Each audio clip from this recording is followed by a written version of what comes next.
আমাদের সহজ কথা হলো আমরা নিরপেক্ষ ভাবে দায়িত্ব পালন করতে হবে। আমরা কারো পিঠের না, কারো কোলের না, কাউকে নিয়ে আমরা এক চিন্তা, কাউকে নিয়ে দুই চিন্তা করি না। এটা একটা ইমানি দায়িত্বও বটে।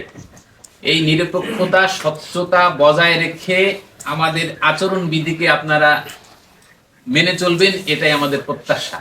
নির্বাচন শুধু নির্বাচন কমিশনের পক্ষে একা পরিচালনা করা সম্ভব না।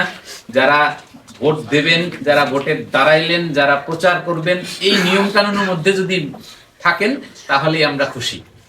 সবাই জিতবে না, যেমন আছে এখানে 7 জন, সবাই জিতবে না, একজন হয়তো জিতবেন, একজন জিতবেন। সেক্ষেত্রে হার জিত তো থাকবেই, কিন্তু কোন ধরনের এই আমাদের আচরণ বিধিতে আছে কটূক্তি করেও কথা বলা যাবে না, উস্কানিমূলক কোনো কথা বলা যাবে না। যেই কথায় বিশৃঙ্খলা সৃষ্টি হয় এই জাতীয় কথা বলেও কোনো প্রচার প্রচারণা করা যাবে না। এই বিষয়গুলো আপনারা সবাই জানেন, তথাপিও আমাদের দায়িত্ব হলো আপনাদেরকে জানিয়ে দেওয়া। এটা জানিয়ে দিলাম।